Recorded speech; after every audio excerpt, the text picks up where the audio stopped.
Hi, everyone. Happy Saturday. And I also want to wish everyone out there a very happy Mother's Day.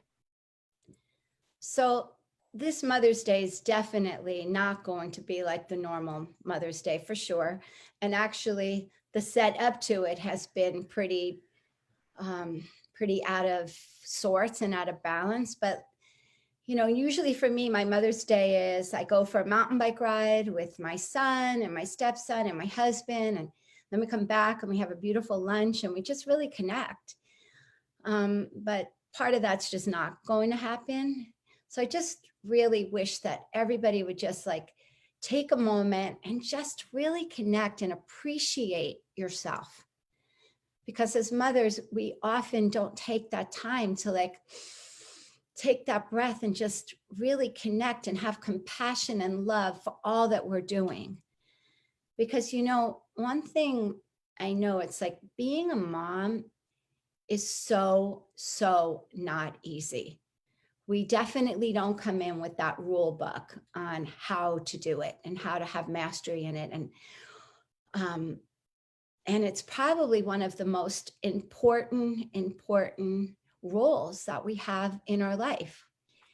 And so many of our instincts of what we instinctively want to do as a mom, usually for the first year, 18 months, like we're right on because all we want to do is like pick our kid up and we want to love them and hug them and kiss them and just make sure that they're safe and they're protected and they've gotten like a certain amount of ounces of milk that they were supposed to have and that they ate and they got this amount of sleep and we're controlling every little thing because they need us to control all of that. But then as a year goes by and then the second year, we're actually supposed to start pivoting some of those things and making some changes because all of a sudden there are things that a 2 and 3-year-old could do and could have some sense of independence. But as parents, we often don't do that. And so that made me think a little bit about, myself as a parent, as we were preparing for this great talk with this amazing couple that I'm so excited to bring their tools to you because they have some really good, solid tools that are really aligned with my beliefs of what it takes to be a really great, balanced parent. So it made me think of my own son and some of the situations. And I remember this time when my son, well, first of all, he was always in a rigorous academic program. And I really believed on some level, it was my job. It was my job to make him successful, to make him succeed academically. And I think it was in about 6th grade, he said to me, I was probably nagging him a little bit, trying to keep him on course. And I remember he looked at me and he looked me straight in the eye and he's like, Mom, I want to be clear with you on something. I was like, sure, Zach. And we had great communication.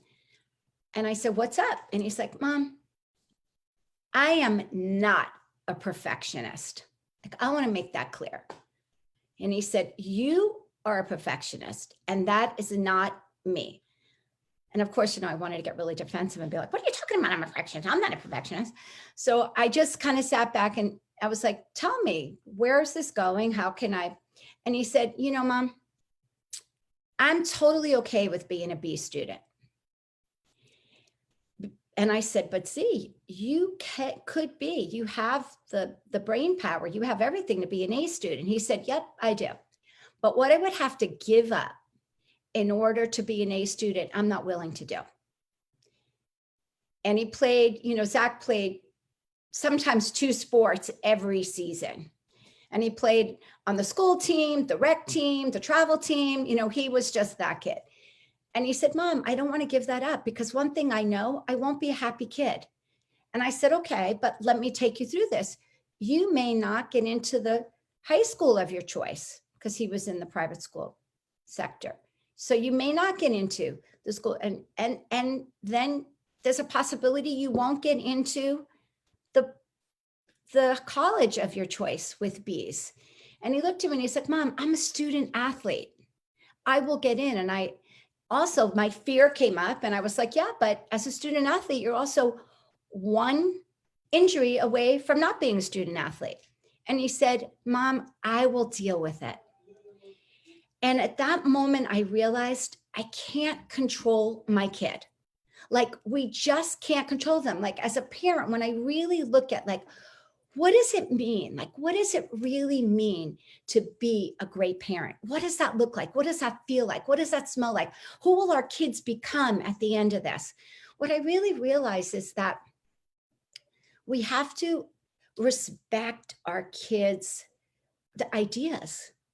We have to respect who they are and what is percolating for them. And we have to collaborate with them on some level.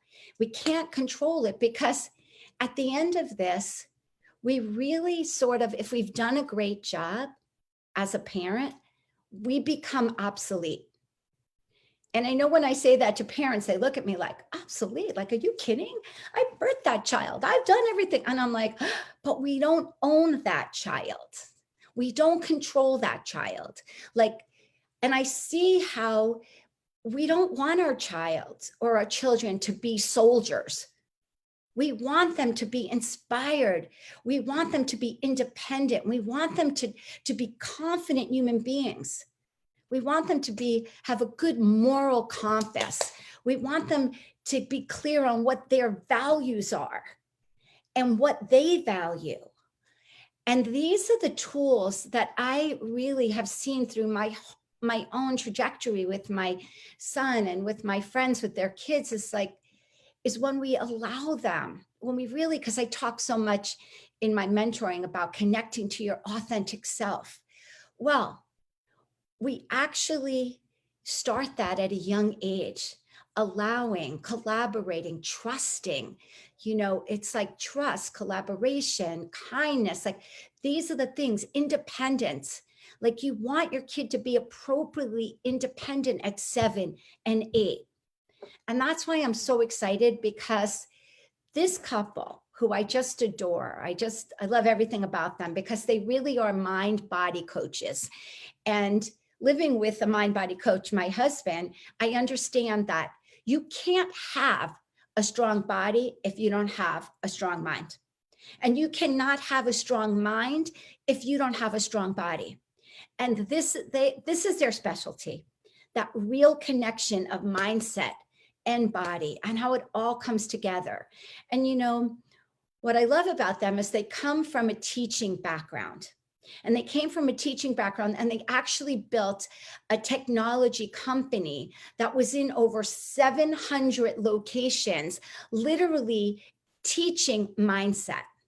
And it was so successful. It went into the Discovery Channel and a couple other, because it really turned out to be amazing, where kids were learning how to use technology in a really healthy way, with really good principles. And what I loved most about it was that it really connected them again to their authentic self and how to just be really good human beings for the world.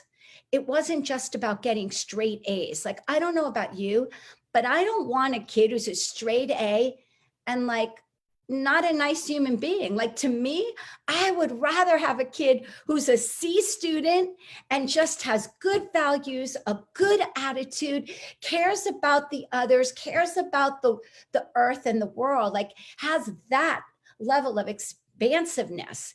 That is so much more important to me. And that's what this couple is about. So now let's bring them on. They're going to talk about mindset. So let's welcome Laura and Scott St. John. And she's a Jersey girl, so I love that. And he's an East Coast guy too, so he's got that East Coast grit. All right, guys. Hi, welcome. Hi, well, thank you for having us in here. I think you hit it right on the head, with what it is you believe in and what we truly try to live our lives by. And that's giving not only ourselves, but our children the opportunity to be themselves. And for that, we really have this mindset where it all starts between your ears. And it's what we focus on, it's what we train on. And our attitude is, you need to show up the best version of you, right? How do you become you? And you're comfortable with that. And with that, the two of us are the perfect ping in the pod. We are. It works well like that. But thank you, Lavinia, for having us. It was instant connection when we met you, and I love our Jersey connection. You had asked us the other day about what is mindset, right? And like, how do we define mindset? And, I was talking about how it's like a lens. So it's really not just the lens in which you see the world. And that's what we recognize so much, that we were teaching these kids. We were working in the inner cities. We were, in the trenches. We were in the most suburban areas. And yet all of these children were having such a positive impact on their lives and how they looked at learning. And we realized that's what we were doing. So we like to take out the glasses and say, your mindset is your lens. It's your lens in how you see the world right now, based on your own self. What you believe, like I always say, what you believe about yourself in this moment, like take the pulse on you. But it's not just a thing. I think, in terms of mindset, it's like the energy that flows through your lens. It's your thoughts, it's your attitude, it's your, then turns into your actions that are all impacted by your own mindset. So we just developed a lot of strategies and tools working with kids, educators, then going into fitness, doing it with health and fitness, that became really unique. Yeah, and I think real quick though, she really hits it right on the head with those three principles of thoughts, attitude, and action. Really is what creates your mindset. Right. So I want to just add to that, because for kids, thoughts, attitude, and mindset is also taught by the parents. So the parents, they are like, that's why I love this, because they're the role model. And so often we see parents don't realize the stuff that comes out of their mouth is so unhealthy for the confidence of a child, or the safety net that they keep throwing, so that the child starts believing, I can't do this. My parents don't believe I can do this, because they're actually picking up the phone and calling the school and fighting my battles, or they're calling up a parent and doing this because they don't think I can do it. So much of what we're talking about here is to let parents realize that you are the role model. What you say to your kid, the way you talk to your spouse, the way you talk about other people, the way you talk about other kids, like that is more learned than anything.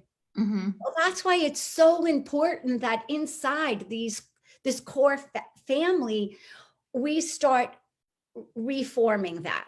Okay. So that's why I love this today, because, I feel like this pandemic is actually giving people an opportunity to go back and reset and say, okay, you know what? I really screwed it up like the last couple of years, like been too judgmental, been a little too gossipy in front of my kids, or whatever it is, been too, like, let's go back there and just paint this canvas white and start over. Like I call them our rules of engagement. How are we going to have these new rules of engagement?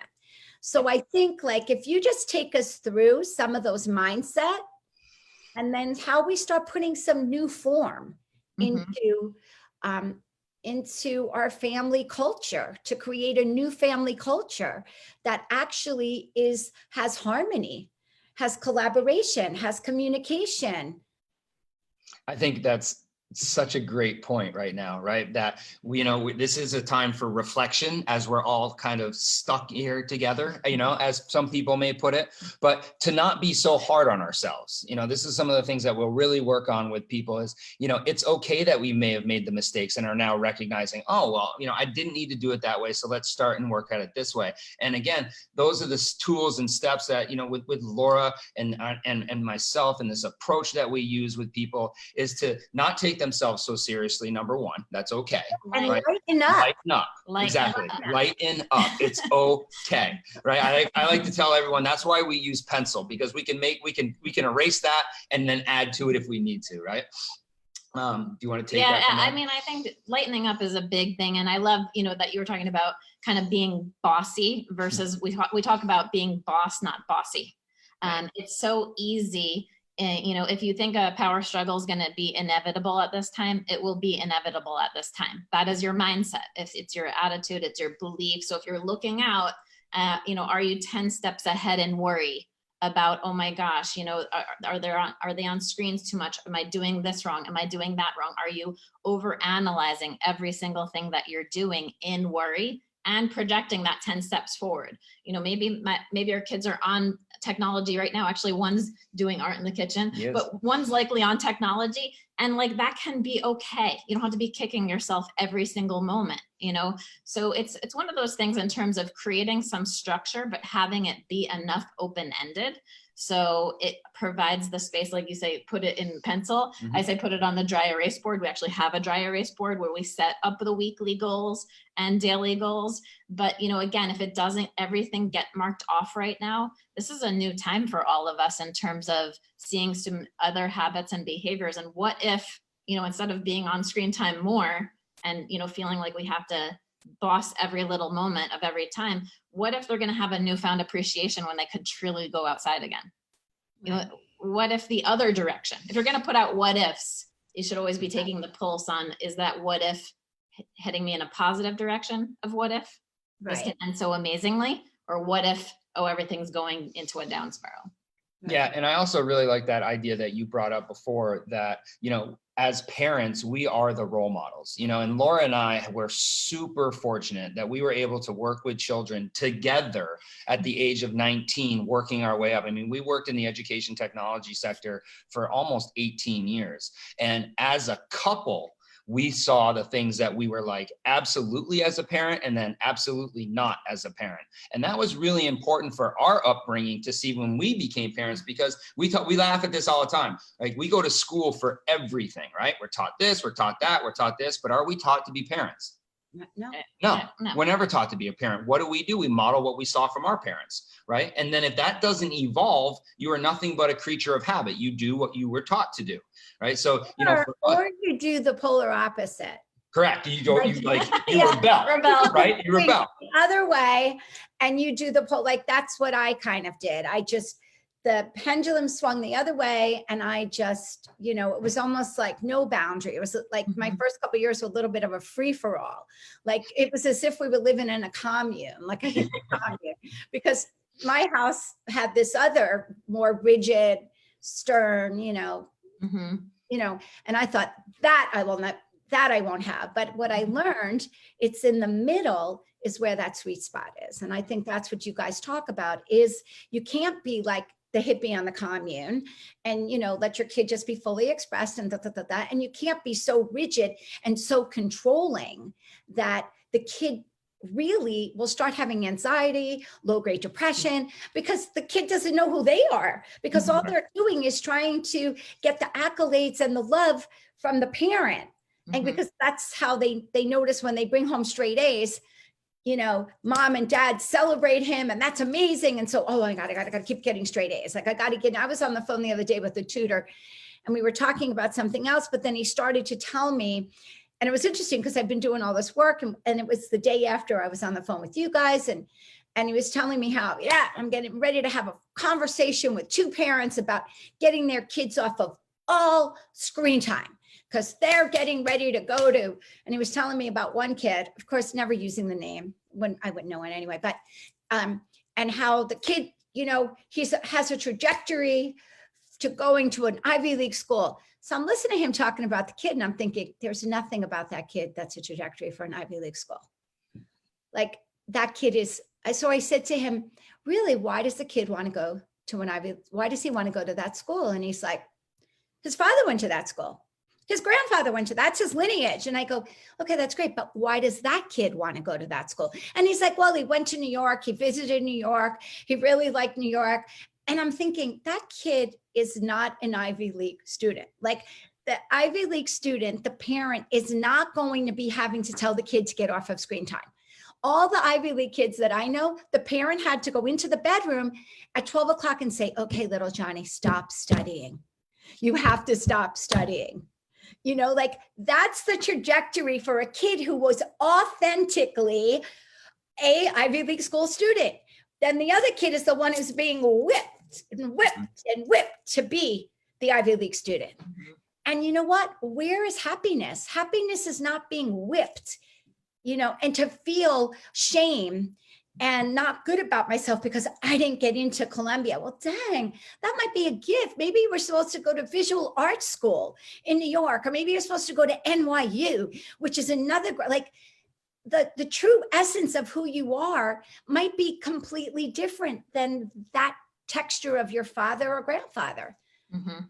Yeah, So, I mean, that idea of that pre-described path for children, right? And again, it's not allowing them to be authentically themselves. And we stress this so much because we saw this when we were working with young children, how squished they were at the beginning. One of our things, and it really stemmed from Laura's mom, was no labels. No labels, no limits. No labels. Right? I don't care who you are. There are no labels when you're with us. And it's even with our children, right? There's no labels. You are you, you are you, and you are you, right? Yes, we have some similarities, but we're individuals, right? And every individual is different. Every individual requires different things from me and Laura and themselves. And it's understanding how to deal with that, right? Like there is no prescribed plan on how to deal with any child.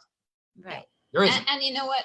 Like I talk a lot about balance in our courses, and it's like, balance to me is giving 100% of what's needed in front of you, of your energy. So, we have a lot of conversations around fair and versus equal. There's a lot of parents that are like, well, this kid needs this, and then that kid needs, and I'm going to give 10 minutes here, 10 minutes here, 10 minutes there. And then everyone's got the equal part of me. But meanwhile, like maybe this child needs you to just sit on the couch for a little bit today, right, with him. And maybe this other kid needs you to make some brownies or do something that's more physical or active. And it's just really interesting and maybe one requires 3 hours and one requires 10 minutes, and they'll be fine. So it's really recognizing that not only is each child individual, but to not feel pulled and not feel like you have to be, when you feel scattered and you feel overwhelmed, it's literally because you're working on, splitting your energy into too many parts. Where if you are really looking at the picture and stepping back and saying, listen, our kids right now are actually being asked to be on more screen time, for example. It's where they're socializing. It's where their schoolwork is. It's where they're having Zooms. Even our 9-year-old, we have 3 boys, 9, 13, 15. It's so interesting to see the elementary level of this, the middle school level of this, the high school level of this, and how, again, each child is going to be needing different things at different times. And recognizing our role is to not sit back and be like, well, Will did it this way today. Sam, you should be more like him. And like Lucas is doing it this way, and getting stuck in the blame games, getting stuck in the comparison games.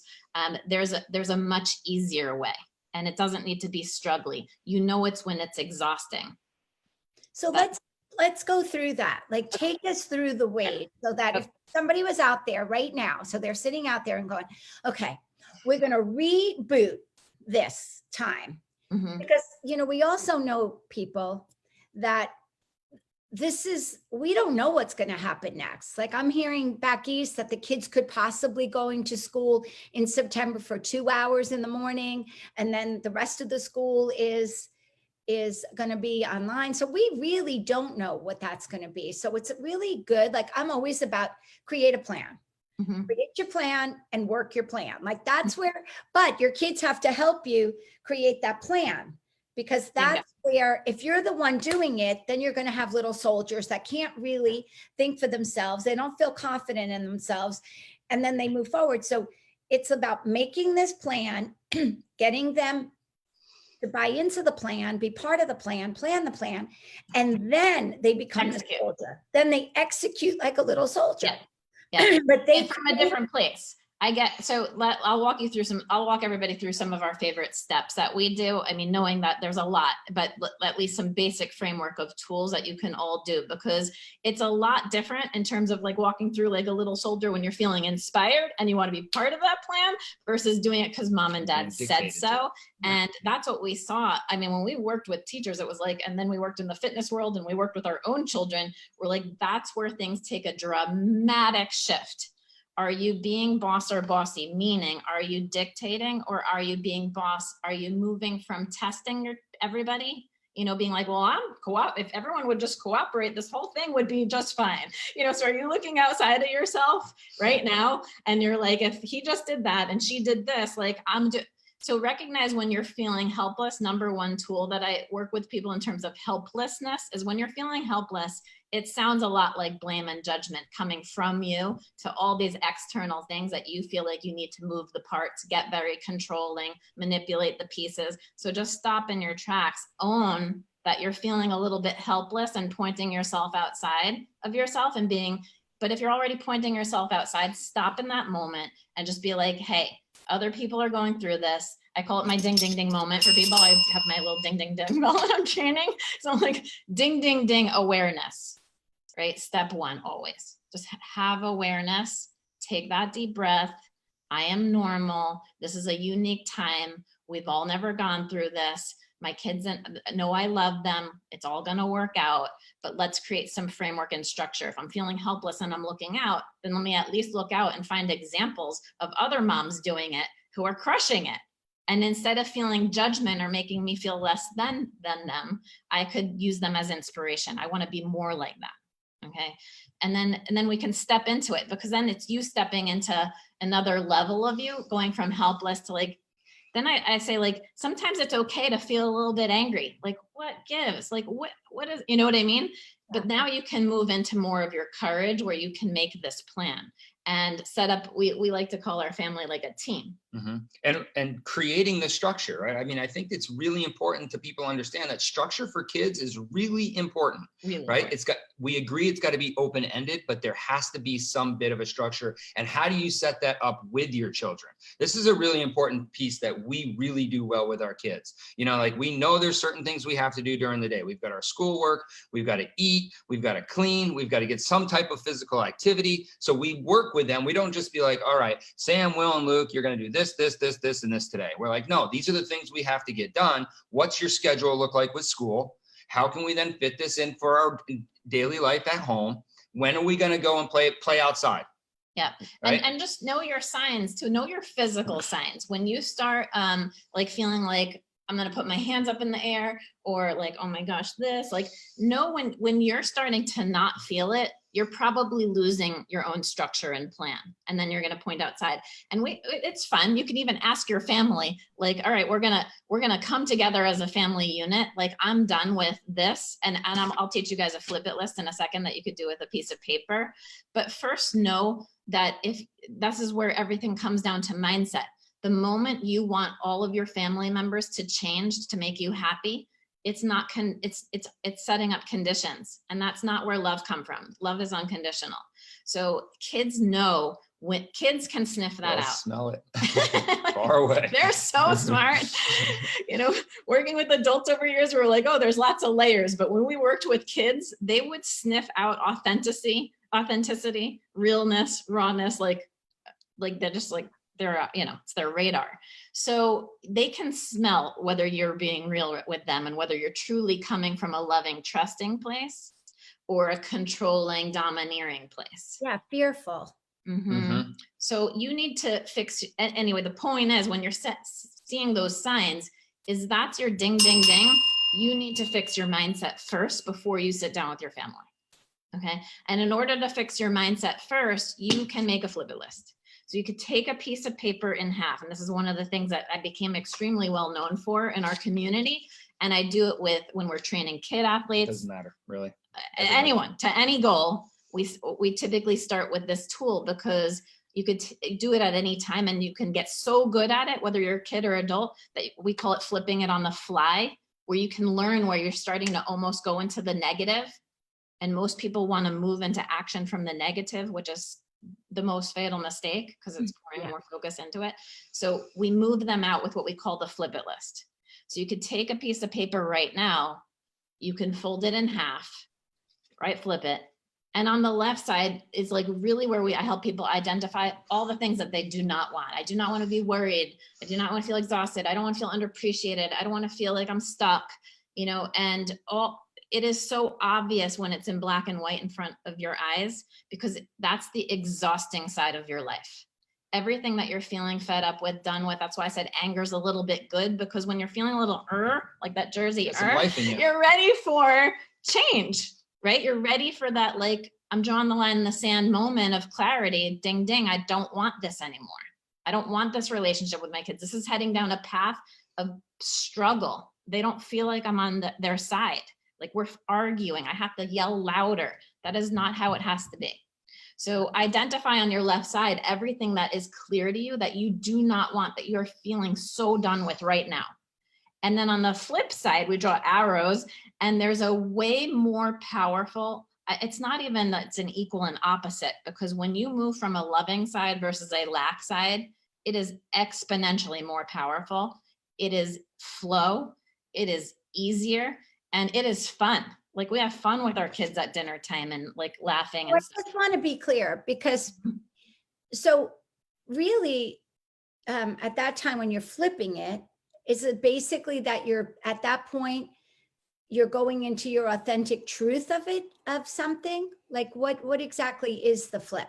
Sure. So let's say the flip right now is that you can't stand that like everyone's, bickering at dinner time. Okay. Like usually you could be so clear on what you don't want. So the flip is to really help you identify what truly do you want in terms of goals, so you can reset your own goals and be aligned with your own thoughts and feelings before you go into action and before you bring your family around the table to be like, we're going to do this. Okay.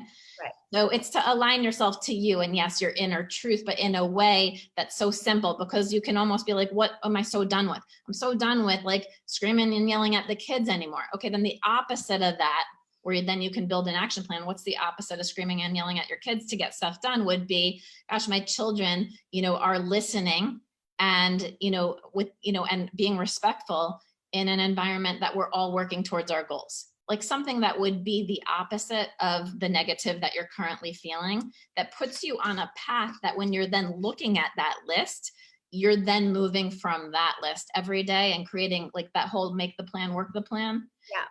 Too many people make it from this side. Yeah.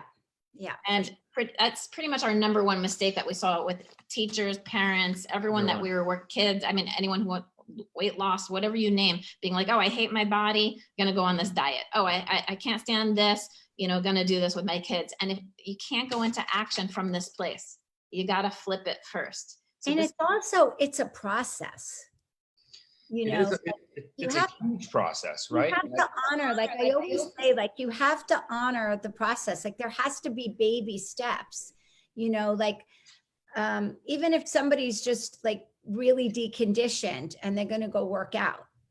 Like, I mean, I've watched so many people do this during the pandemic, and they're like downloading all this stuff, and like they were gung-ho for like 2 weeks, and they're downloading this and that, and they're doing it. And by now it's like, yeah, I'm not really doing it.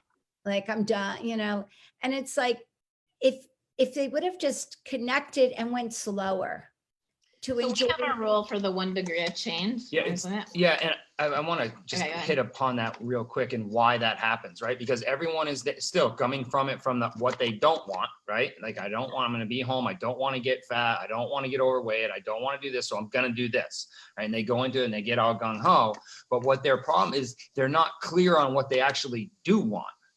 Right. Like for us who are, into fitness and into healthy living, what do we want? We want to feel as good as we can. We want to get on a bike and be able to bike and not feel like we're going to, just pass out because we can't breathe. We want to be able to play with our kids. We want to be able to do this. So we find so many people are clear on what they don't want, but they're very unclear on what they do want. And it's great. Like for the first prong, it gets you going. Like when you don't want something, whether you're stepping on the scale or yelling at your kid, when you don't want something that's right in front of your face, it's a great motivator, but it's not. I always say the difference between motivation versus inspiration, at least for me, in terms of my definition, is like motivation pushes you to move, but the inspiration that comes from within, if that's not turned on, then you're always going to need another negative to push you. You're always going to feel like you need to set up a struggle, like the breakdown to break through. And I don't believe you need to break down to break through. I think you can break down to break through, but what if life can just get easy? It's not a sustainable technique. Not sustainable. Not a strategy like, oh yeah, let's do that one. And then I'm going to literally morph into a healthy lifestyle. No, you're constantly going to be like, okay, this month, no sugar. Next month, it's the one and done with the glass of wine. Like, you know what I mean? Like I've watched people do like, the master cleanse, every single year and they lose the weight. And then every year they're doing the master cleanse to lose 30 pounds. And I'm thinking to myself, I've known you for 8 years. You still got that 25 pounds on. Right. Like, I don't think that strategy's working. Well, And it's I just, think it, it's like you'll that always be, yeah, I'm sorry. You'll No. always be trained to seek outside of yourself for that external. And it starts with the parents at 2, 3, 4 years old. If you're always giving them the no, yes, no, no, like even those power struggles and the, whatever people would call them, the terrible twos of this, we're like, what if we don't have terrible twos? That's what we said. We always were like, what if it wasn't this? What if it was always flow? And so we kind of recognized quickly that, you could either train children or any of us to always seek the external, or we could believe that it's everything that we need is inside us. And it's our job as leaders, as parents, as teachers to turn those things on. And again, like you said, almost be unnecessary unless you need a tune-up. And that's what I love even as a mindset coach. I'm like, I'll help you for a little, but we created the curriculum to go with what you just said, which is a rule that is a guiding principle in our program, which is 1 degree of change changes your trajectory. Everyone that was coming in, whether they were walking in with a child that was not doing well in school saying, please help me fix my kid, or please help me fix my body, or please help me lose 100 pounds. A lot of people want that 180-degree massive change. So you think you need to take massive action and dramatic action, like you're saying, go gangbusters like January at the gyms, right? You don't. And, when we explain to people this 1 degree of change, which is why, like you said, it's a practice, it's a process. It's why we take 44 days in our programs. We take a minimum of, we have 21-day programs, we have 44-day programs, because it's not just creating the new. You have to take the time to also shed some of the old. And it's a process, but you learn all of these things that are then turned on inside of you, like all these little light switches, that they become the attitude and the mindset shifts and the little actions and behaviors that follow.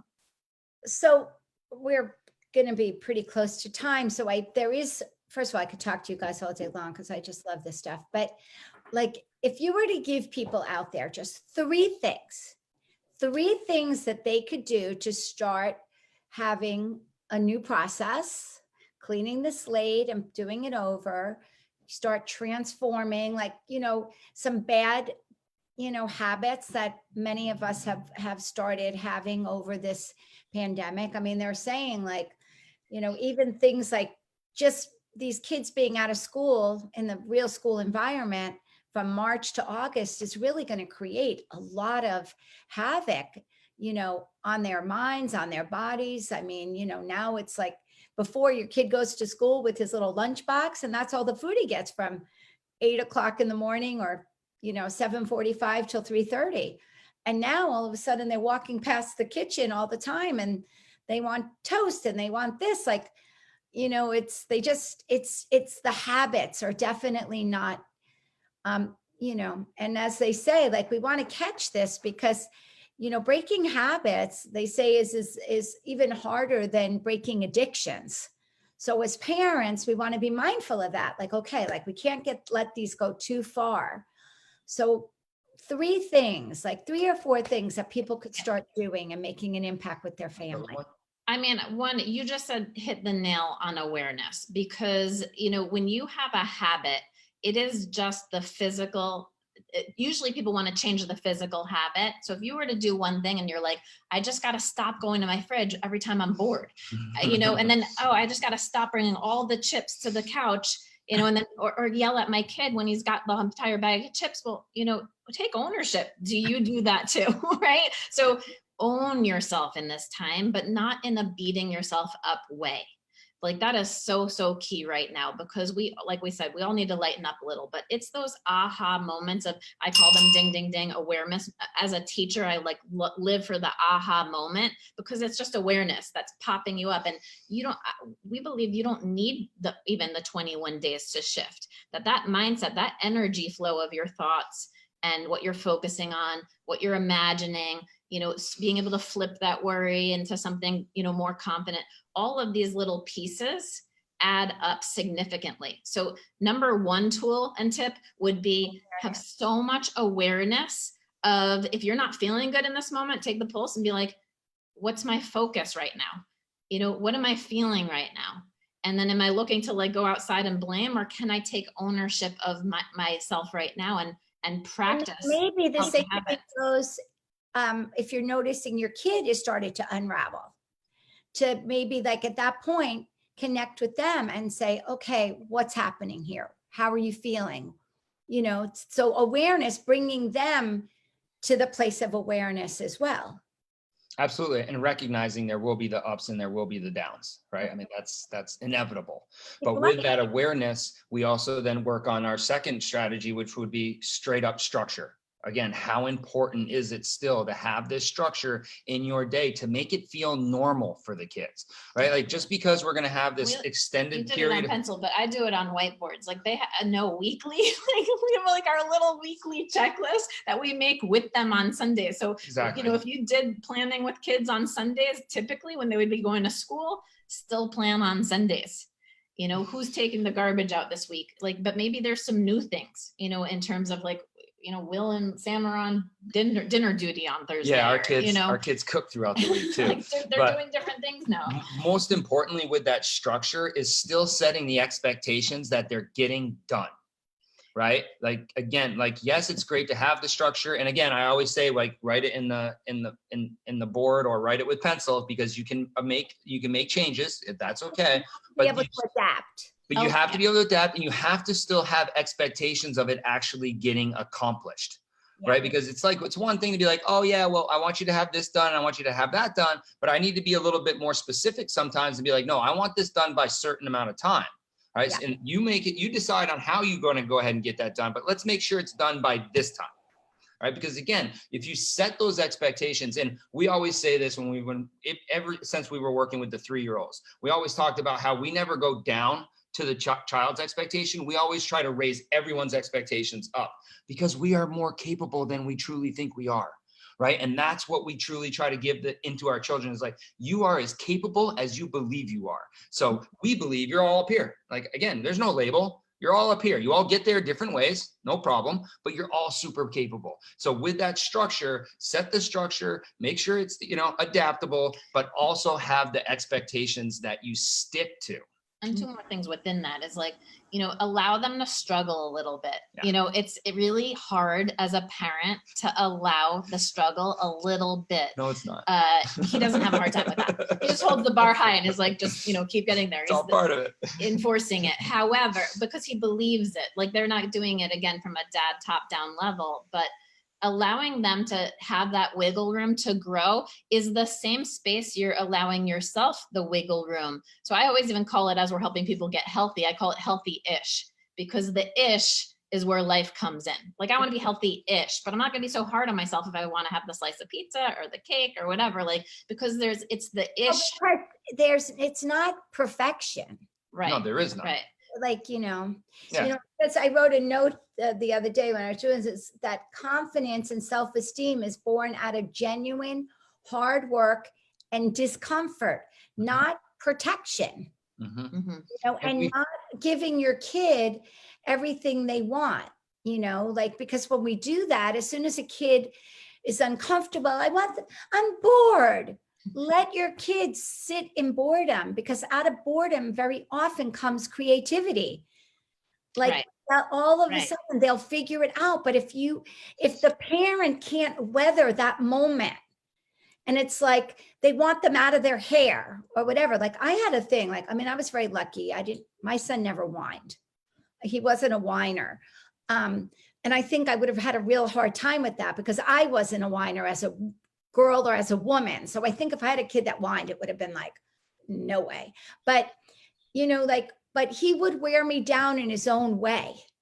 And then finally it was like, dude, you're not getting it. Go and figure it out. Like, leave me alone and go figure it out. And it's like, that's the hard thing. They're very savvy. Yeah, I mean, I use that a lot. No, they're so savvy and trying to wear us down. I go back to what my grandfather would always tell me, and that would be think.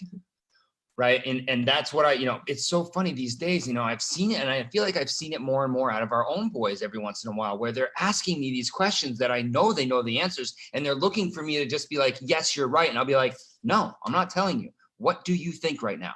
You know the answer. You do not need to ask me for this like grandeur, like, am I right, Dad? Am I right? Like, you tell me, are you right? Are you right?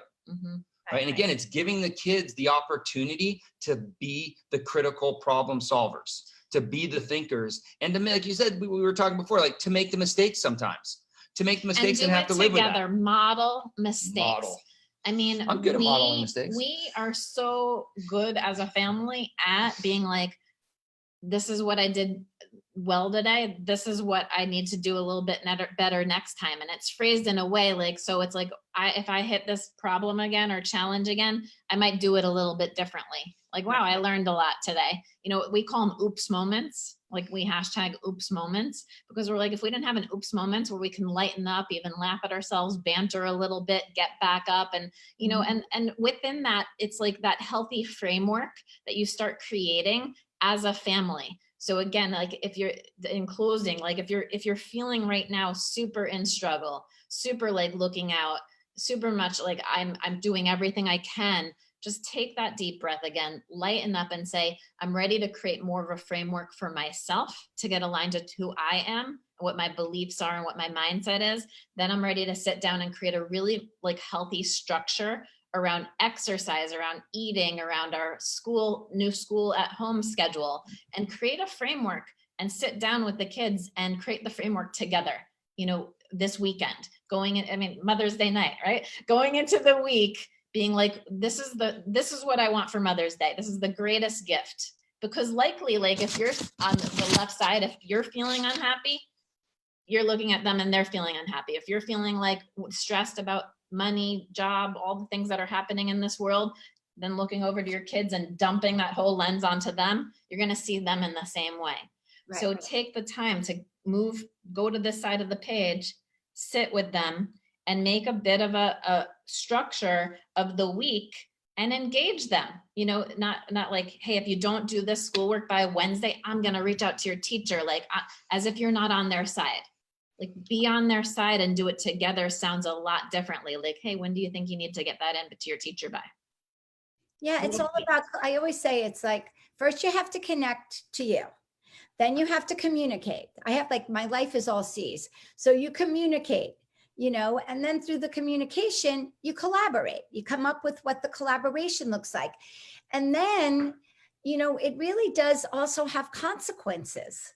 Like when you've collaborated and created the plan, but then something happens, like forever, whatever. He said he'd get the homework in at 12 o'clock on Thursday, and he put it on the thing, and you have to let that go. It's not for you to remind him. Right. And so if he forgets to push the send button, he's dealing with the consequences of that. And it's those consequences that actually teaches the kid about life. But if you were going to safety net him and then you put it in your calendar, oh my God, Will's got to send that out at 12 o'clock. And then all of a sudden you're calling Will at 10 minutes to 12, say, hey, Will, did you send it out? Like, how is Will ever going to learn? How is he ever going to have the confidence in himself? Because you're constantly there. So it's like, there's a difference between holding the space for them to be the best version of themselves. And there's another place where you're actually enabling them. Right. Yep. No one wants like a mom or dad or even like a friend that is literally sitting there tapping the toe, like waiting. Like, no, exactly. Right? Yeah, like you're expecting. So, no, I think the C is like clarity. There's so much clarity happening right now in this world. Like if this is not the best time to get so crystal clear on what you truly do not want anymore, what you do want, and move from that action, this is the best time. If it doesn't happen now, it's probably never going to happen. Like, that's why I feel like, even for myself, the new pivots that I'm making, it's like I'm seeing stuff about myself that maybe I didn't see before, that needed some work and needed a little attention. And, you know, I do it in a very gentle, loving way. Like, that's another thing. It's like, when we're gentle with ourselves, like, you can't heal it if you don't feel it. So you have to be able to feel it to heal. And the healing could be the lack of communication in the family. The healing could be like the imbalances in the family. It doesn't mean it's a physical healing. It could be an emotional healing that we've had, the healing could be that now we don't bring cell phones to the table, like the healing, there's so many healings, but you have to be able to feel the frustration that you've had, where maybe it's like, oh my God, I just didn't realize I've been, we've been all in our hamster wheel, going. And now we have to stop. And now as you stop, now you could start to see, like, when there's Dust no settles. ripples, when Right. everything, you could see the bottom and, oh, wow, I didn't realize that. I didn't realize this. And then you take ownership, again, you don't beat yourself up. You don't take a shame bath. You don't compare yourself, but you just notice, wow. So these are some things that we could change. And then I think the advice that you gave, the awareness, creating the plan. I love the whiteboard, doing it on that, communicating with the kids. And then at some point, you just got to have trust and faith. Yeah. And you got to know that they're going to make mistakes. They are going to make mistakes. And like, don't grudge them for those mistakes. Don't be like using that 2 weeks later. Well, remember, Luke, like, let it go. Like, you have to let it go because they're mistakes. Like, I make 100 mistakes a day. I'm bad. Oh, sorry. I didn't mean to do that. And like, but kids, because they so badly want to please us, those mistakes actually land heavier on them. It has some emotional stuff. So just know, like lighten up and let mistakes be part of learning. Like I always say, it's not win or lose, it's win or learn. And then, but taking the time to teach them where the educable moments were in the learning, because you have to, as a parent, guide them through that. Because otherwise, sometimes they can't connect those dots. Right. Be the leader, be the example for them. Yeah. I mean, ultimately, everything hits down to you and you being the example. So, I always tell everybody that we're never going to sell anything on these things. And, I'm never going to sell you anything at the end. But I do think that these times are really, there's no book for this. There's no understanding like of how we're going to, the trajectory for this. So I do think that people, especially parents in this realm, are going to need a little bit more support, are going to need a little bit more help.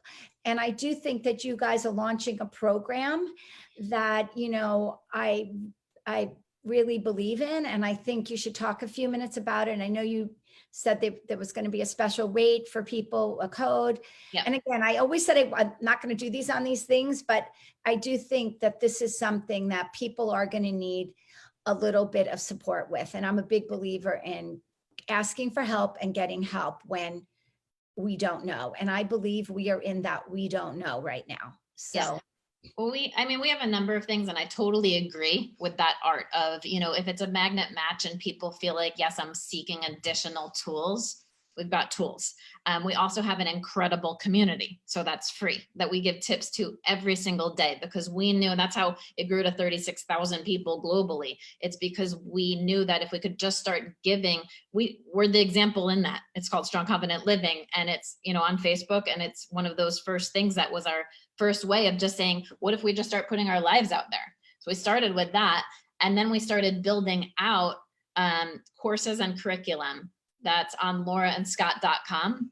And that is a 44-day mindset curriculum matched with the 44 days that Scott actually builds the intentionally intense workout experience to teach the physical aspects of what we just went through with the mindset. Yeah, we try to combine both. Can you just explain the intentionally intense reason? Yeah, so we specifically do these intentionally intense workouts for people to show them the idea of how do you remain calm in the midst of adversity, right? Like, so for instance, right now when our backs are kind of up against the wall, we're not in that kind of Zen moment where we are calm and feeling good, but we're in that moment of kind of like struggle and maybe fight and flight and like, wait, how do we can find that calm and still perform at our best? So that's really what I try to do within our workouts. And I do that through that ability of bringing in the mindset piece that Laura and I work with and creating not a top-down approach, but really, again, that approach of being like, I expect this from you because I know you can do this. I know you can do, you may not think you can at this point, but over the time and over the repetition of working together, you're going to see, you're going to go from here to here. Just like you said, it's about showing up and doing it to create that beautiful end point. And, you know, our 44 days, our 21 days. And it's fun because kids are doing it. Like Yeah, we're getting pictures from are. all over the world of even like 3-year-olds doing it. So even as I'm getting messages from people in High their school kids. like late 60s being like, can I do it? And it's like, yes, you can always modify. Like, look, this 3-year-old girl's doing it. So it's really fun to see that within a structure, if you are looking for stuff to do with your kids and family, like set the, it's on our whiteboard too with our kids, like working out with dad, mindset with mom. But I'm like, how could we bring that to other families? So all of our mindset courses, and it's kind of fun because now parents are like, oh, you know, my kids did your epic goals course last week, or they did the, you know, no excuses course. And it's So these wait, mini so that's crash all on, LaurenScott.com. oh, so all that's on Lauren's, okay, great. Yeah, so it's a family We'll membership. also put that on our Yeah, website. and it's we set up a promo code called Inside Out, and it'll give you guys free access to a number of stuff. And it like just it's really a great place to have 44 days of mindset plus fitness and create more structure. Right. I love this. I love it. I wish you guys were around when I had a 5-year-old. Well, you seem to have done all right. Yeah, Lavinia, you are someone that we look up to so much. Myself, because I just think he came in an easier child. Like I remember the first time, this is a true story, the first time my dad heard him cry, he was about 18 months old, and we were at my dad's house and he cried, and my father was like, oh, and I'm like, he was so happy. I'm like, Dad, what's wrong? He's like, I thought something was wrong with him because he never cries. And I'm like, he was just easy. But anyway, thank you guys. I really appreciate this. I hope people really get on and really grasp some of these tools, because again, like I know that it would make life a lot easier. And I just feel like it would make so much more synergy and balance and joy in people's lives at this time. So appreciative for what you do and how you do it and the way in which you do it. And you're so generous. I mean, you're always giving out free workouts to everyone and so much free advice. And I just really appreciate that. Thank you. We really appreciate you and our whole friendship and getting to know, you know, everything about Inside Out and working with you. Everything that you stand for. And on behalf of fathers, sons, husbands, happy Mother's Day to the two of you who are really the shining lights on what motherhood is all about, and how, you know, really the epicenter of all families revolves around, you know, not only the core of a family, but really these moms and how important moms are and all the amazing things you guys do on the daily basis. Because I know, myself included, we don't give enough support and thanks sometimes to the mom, because you guys do a heck of a job. And on behalf of all of us out there who aren't moms, thank you guys for what you do. All right. Thanks, you guys. Bye. Thank you. Have a great day.